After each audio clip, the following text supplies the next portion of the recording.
Hello everyone. कल हमने पढ़ा था methods of preparation of ethers. फिर साथ ही साथ हमने पढ़ा था आइसोमेरिज्म इन ईथर्स।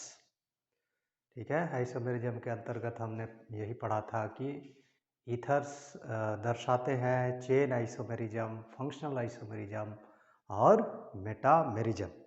ओके, आज हम लोग पढ़ेंगे chemical properties of ethers. Okay, तो पहला टाइप ऑफ रिएक्शन होगा reaction due to ethereal oxygen.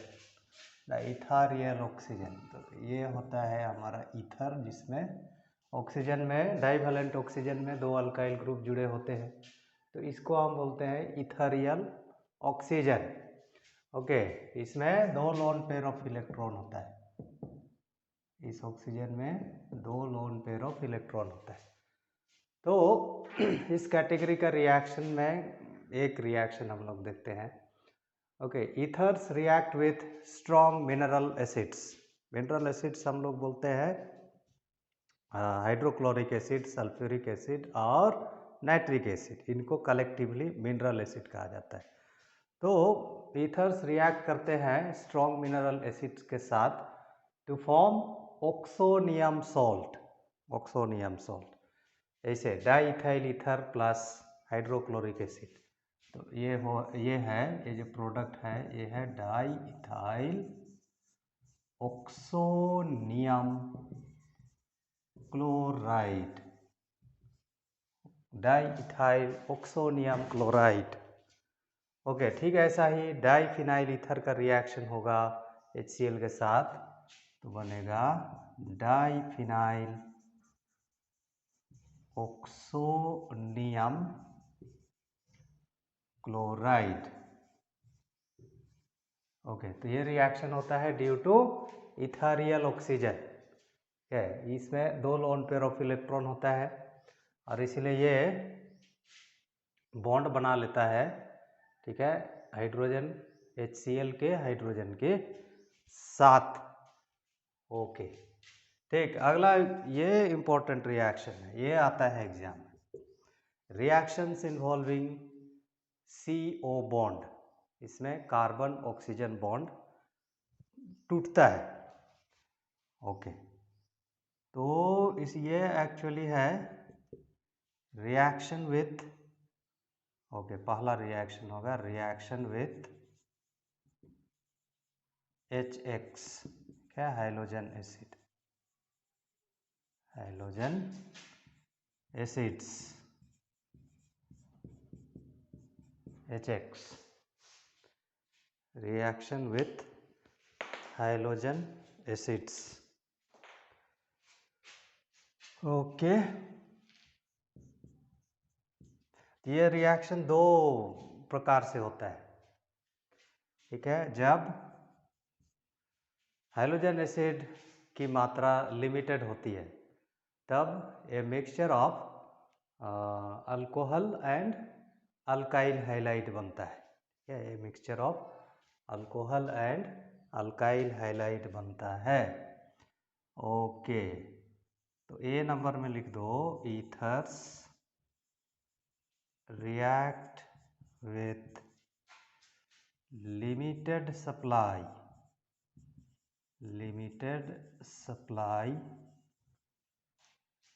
of HX, क्या, हाइड्रोजन एसिड। तो HX से हमारा तात्पर्य है HCl, HBr, HI। ठीक है, हाइड्रोजन एसिड से हमारा मीनिंग है HCl, HBr, HI, HX to form a mixture of alcohol and alkyl halide, alkyl halide। तो जब हाइड्रोजन एसिड लिमिटेड सप्लाई में होता है तब बनता है ए mixture of alcohol and alkyl halide, that is okay, ये है हमारा ईथर, प्लस हम इसका रिएक्शन कर रहे हैं HX के साथ, तो ये बॉन्ड यहाँ पर टूटेगा, RO है ना, CO बॉन्ड टूटेगा, तो ROH प्लस RX, यही होगा प्रोडक्ट। ऐसे example CH3 CH2O CH2 CH3 di ethyl ether plus HI hydro iodic acid, तब बनेगा CH3 CH2OH, क्या ethanol plus iodo ethane. Okay, तो सिमेट्रिकल ईथर के केस में तो प्रॉब्लम नहीं है, एक भाग में H लगा देना है ना, ऑक्सीजन कार्बन बॉन्ड को तोड़ देना है, और एक भाग में H लगा देना है, दूसरे भाग में हाइड्रोजन लगा देना है। अब सवाल है कि अगर अनसिमेट्रिकल ईथर हो तो H को किधर जोड़ेंगे और X को किधर जोड़ेंगे। ओके, इसलिए जब भी सवाल आता है यही अनसिमेट्रिकल ईथर वाला सवाल ही आता है। तो अनसिमेट्रिकल ईथर के केस में जो हैलोजन होता है वह हमेशा छोटा अल्काइल ग्रुप के साथ जाता है, इसको याद रखेंगे, ठीक है। अनसिमेट्रिकल ईथर के केस में हैलोजन हमेशा छोटा अल्काइल ग्रुप के साथ जाता है। ओके, तो इसमें जानना है in case of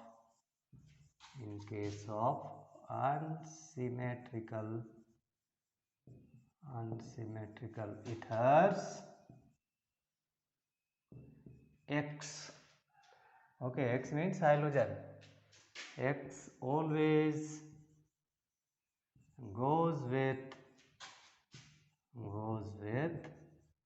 smaller alkyl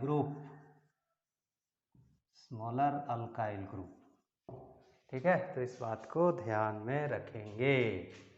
okay, जैसे अगर हमारे पास है इथाइल मिथाइल ईथर और हम रिएक्शन कर रहे हैं HI के साथ, तो वैसी स्थिति में यहाँ दो अल्काइल ग्रुप है, मिथाइल और इथाइल, तो छोटा अल्काइल ग्रुप अर्थात मिथाइल ग्रुप के साथ I जाएगा, ठीक है। ये बॉन्ड यहाँ टूटेगा, इधर I जुड़ेगा, इधर H जुड़ेगा, तो CH3 CH2OH, तो बन गया मिथाइल आयोडाइड प्लस इथेनॉल।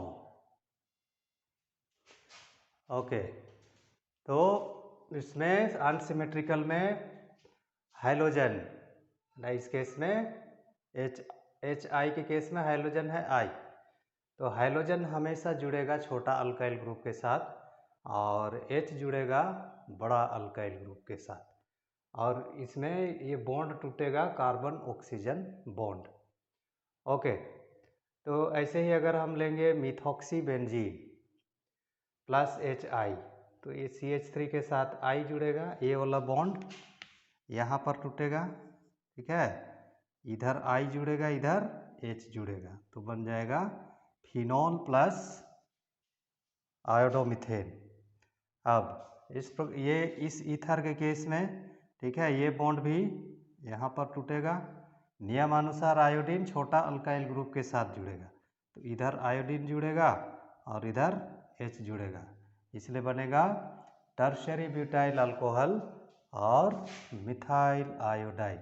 तो इस कॉन्सेप्ट को याद रखेंगे कि अनसिमेट्रिकल ईथर के केस में जब रिएक्शन हाइड्रोजन एसिड के साथ कराया जाता है, ओके, तब हाइड्रोजन हमेशा जुड़ता है छोटा अल्काइल ग्रुप के साथ।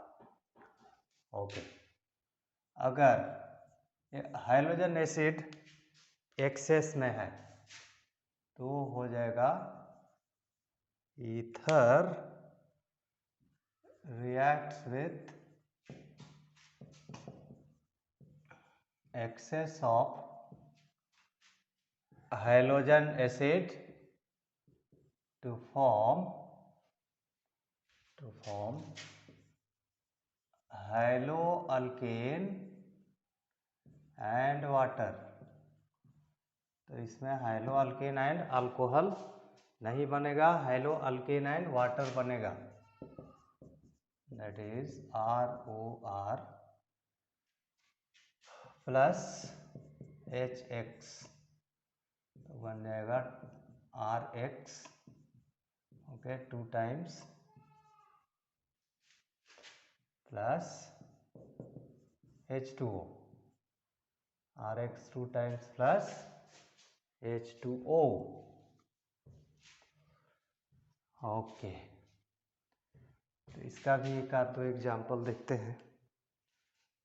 जैसे अगर हमारे पास है डाई इथाइल ईथर और इसका रिएक्शन हम HBr के साथ कर रहे हैं, तब बन जाएगा CH3 CH2 Br, ठीक है, इथाइल ब्रोमाइड प्लस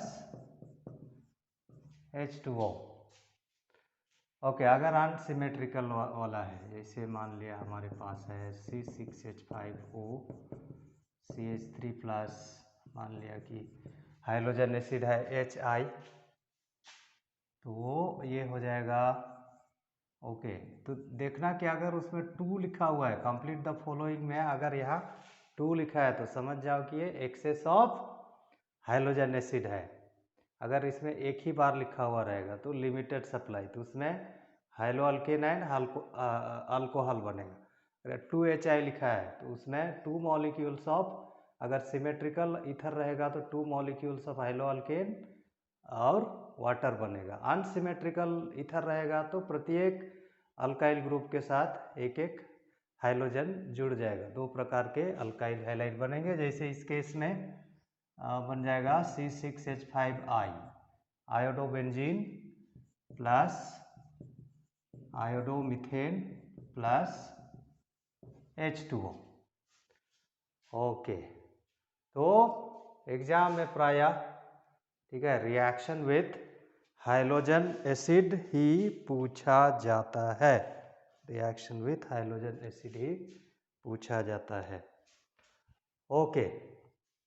इस कैटेगरी का दूसरा रिएक्शन है hydrolysis with sulphuric acid, hydrolysis with H2SO4, hydrolysis with H2SO4, okay। So when ethers are hydrolyzed with dilute H2SO4 at upon heating under a pressure, then alcohols are formed. So when this ether, okay, ether is hydrolyzed, okay, in the presence of dilute H2SO4, okay, upon heating under pressure, upon heating under pressure, then alcohol is formed, okay, alcohol is formed. So ether is hydrolyzed in the presence of dilute H2SO4, या hydrolyzed with dilute H2SO4. So dilute H2SO4 contains water, so this water reacts with ether to form alcohol. So here also carbon oxygen bond is broken, okay, this bond is broken, and H2O breaks as H plus plus OH minus. So this side OH is added and this side H is added, and therefore we get 2 molecules of alcohol. For example, diethyl ether plus H2O. Okay, dilute H2SO4. You heat this under pressure. Then we will get 2 molecules of ethanol. Okay, 2 molecules of ethanol. Here also, if ether is unsymmetrical, then we get two different alcohols. Okay, C2H5OCH3 plus H2O. Okay, dilute H2SO4 upon heating under pressure, we get ethanol. Okay, ethanol plus methanol. So in this reaction also CO bond is broken. Okay, next one is reaction with acid chlorides.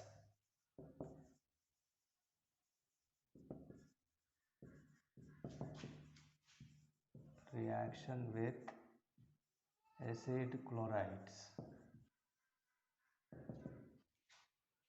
Reaction with acid chlorides.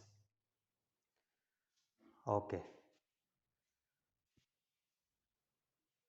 Ethers react with acid chloride in the presence of anhydrous AlCl3 or ZnCl2 to form a mixture of ester and alkyl chloride. Okay. So these react with acid chloride. Okay, acid chloride. Ethers react with acid chloride in the presence of anhydrous AlCl3 or ZnCl2 to form ester and alkyl chloride. Okay, so ether reacts with acid chloride in the presence of anhydrous AlCl3 or anhydrous ZnCl2. Okay, to form ester and alkyl chloride.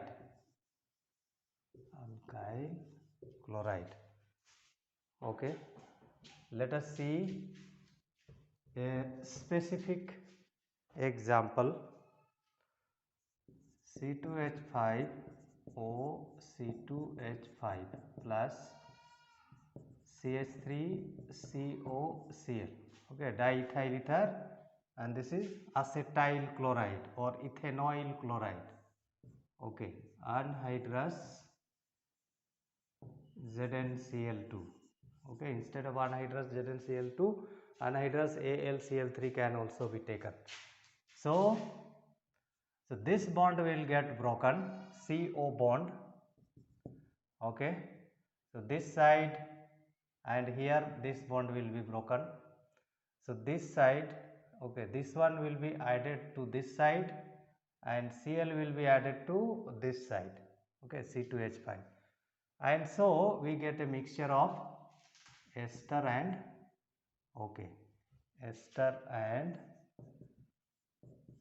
alkyl halide. So CH3 C double bond O. Okay, O C2H5 plus C2H5Cl. Okay, ethyl acetate or ethyl ethanoate, and ethyl chloride is formed. Okay. Okay, next one is reaction with PCl5. Reaction with phosphorus pentachloride. Okay, so ethers react with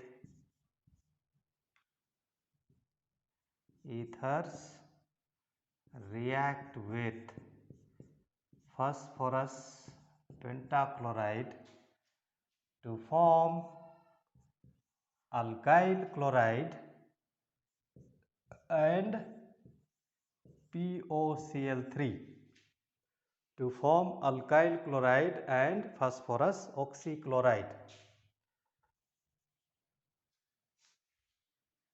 Okay. So ether plus phosphorus pentachloride, alkyl chloride plus phosphorus oxychloride. For example,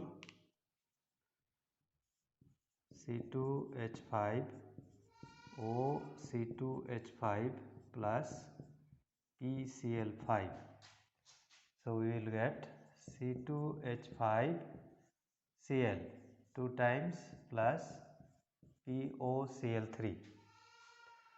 Okay, if we have mixed ether like C2H5OCH3 plus PCl5, then the alkyl chloride we will get 2 types of alkyl chloride, C2H5Cl and CH3Cl plus POCl3. Okay, so ethers react with PCl5 to form alkyl chloride and phosphorus oxychloride. Okay, last reaction. Okay, this is fourth reaction. Fifth reaction, reaction with carbon monoxide.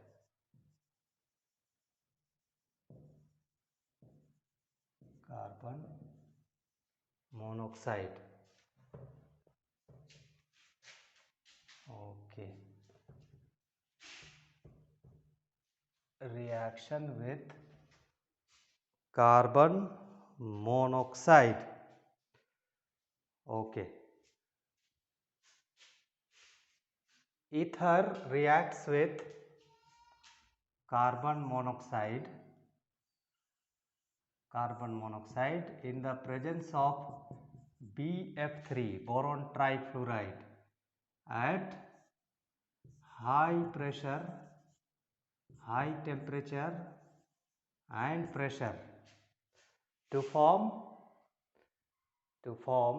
ester. Okay, to form ester.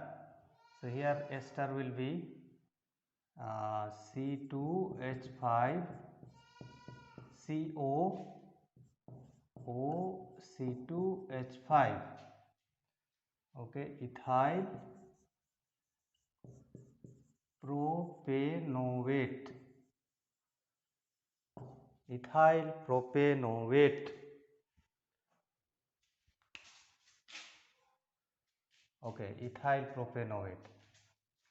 So actually general reaction is like this: ROR plus CO, okay, BF3,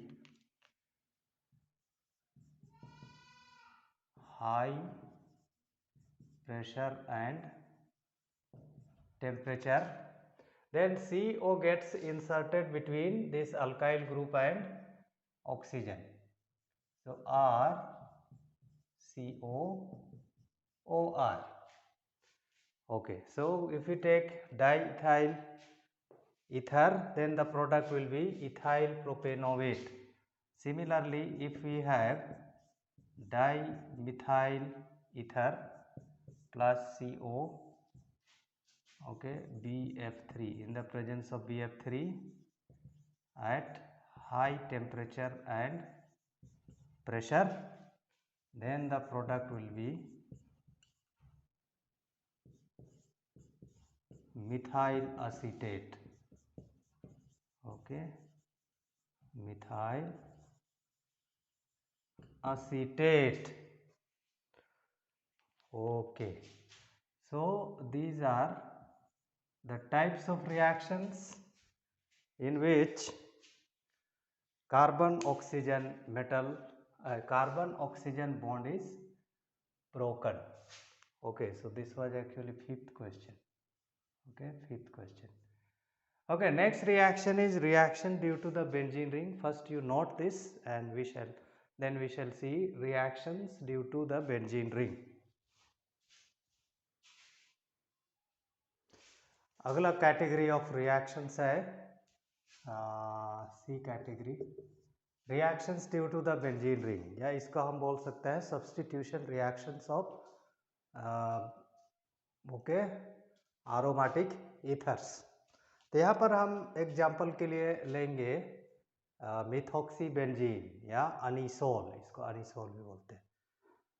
okay, तो benzene reactions due to the benzene ring में आते हैं halogenation, nitration, sulphonation, okay, Friedel Crafts alkylation, Friedel Crafts acylation, तो वही सब हम यहाँ देखेंगे।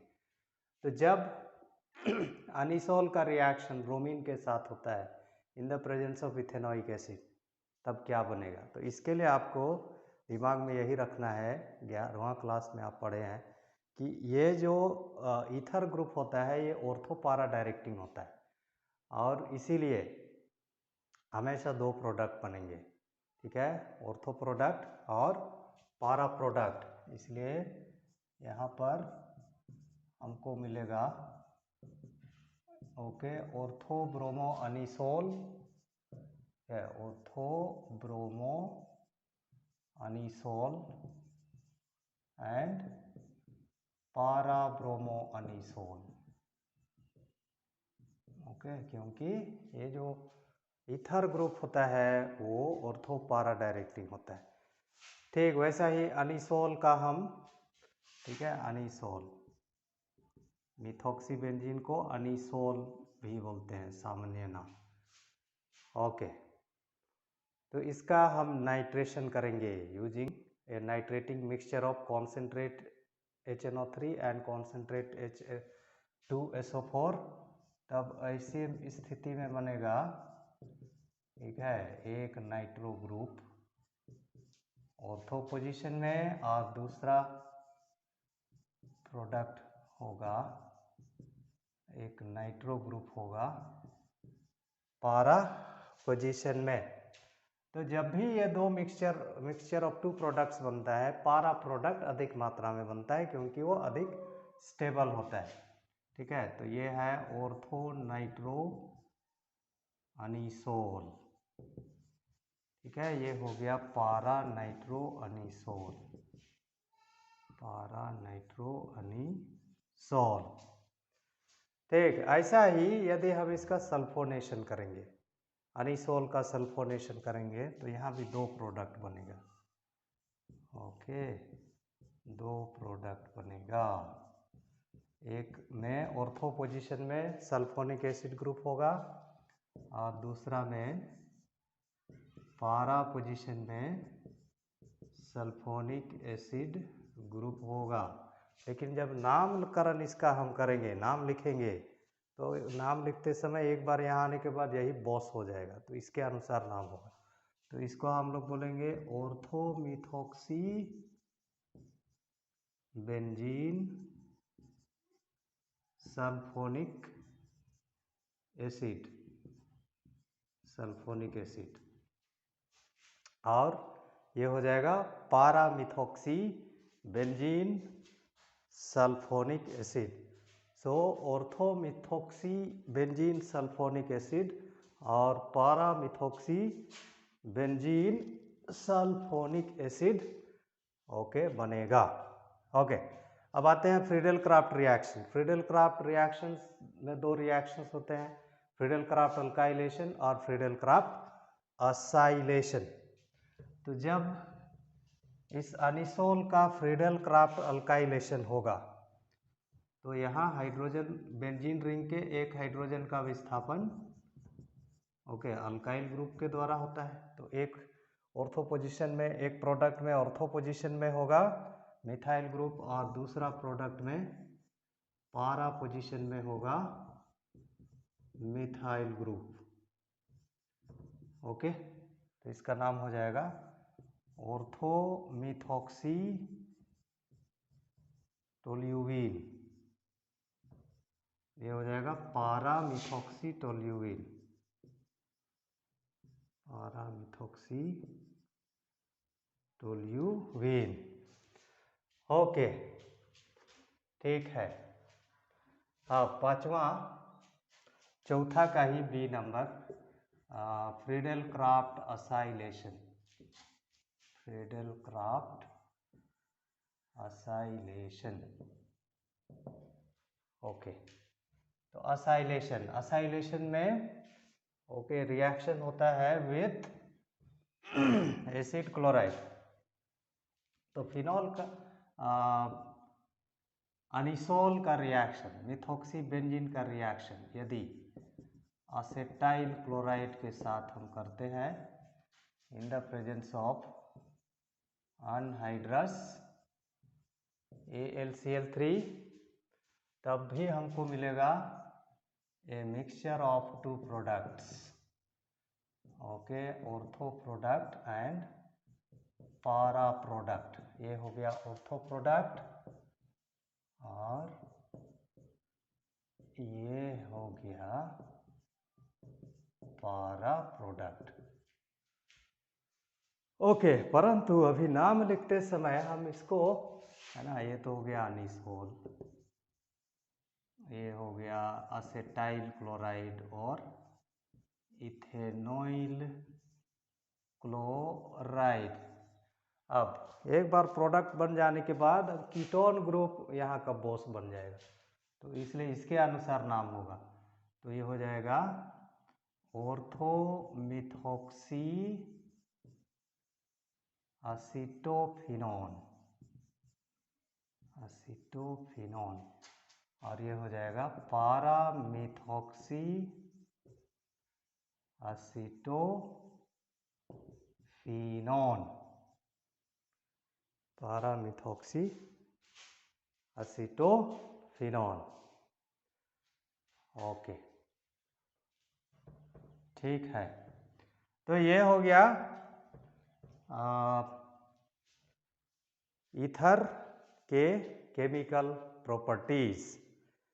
ठीक है, तो आपको पता है ईथर का उपयोग, है ना, सॉल्वेंट के रूप में होता है, वैक्सेस, ये सबको, फैट्स, ये सबको घोलने के लिए ओके ये ईथर का इस्तेमाल होता है। ये इंडस्ट्री में और साथ ही साथ हमारा अपना लैब में भी हम ईथर का इस्तेमाल यूज़ करते हैं सॉल्वेंट के रूप में।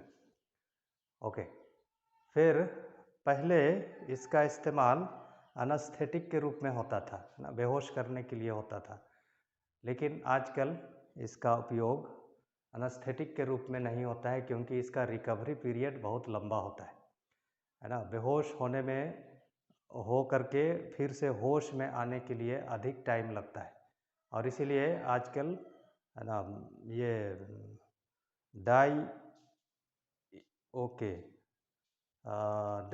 इथाइल ईथर इसका उपयोग नहीं होता है ओके एनेस्थीसिया के रूप में। ओके, ठीक है।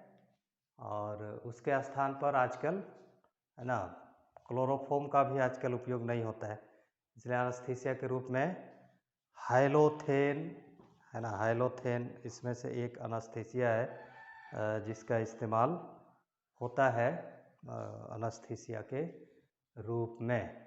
तो मेनली ये जो ईथर है इसका इस्तेमाल ओके सॉल्वेंट के रूप में होता है। जैसे हमको अगर स्टडी करना है कि किसी फूल में कौन सा केमिकल है, ठीक है, फूल में या तो पत्ती में या जड़ में कौन सा केमिकल है, तो कौन से अल्कलॉइड्स हैं, तो उसको अध्ययन करने के लिए उसका एक्सट्रैक्ट बनाना पड़ता है। ठीक है, एक्सट्रैक्ट बनाने के लिए प्रायः इसी डाई इथाइल ईथर का ही इस्तेमाल होता है। ओके, ठीक है। फिर इसके अलावे इसका उपयोग दवाइयाँ बनाने में भी होता है। तो ये हो गया ईथर। तो इसी के साथ हम ईथर चैप्टर को समाप्त करते हैं, ठीक है। इसके बाद हम लोग पढ़ेंगे केमिकल काइनेटिक्स। बाय।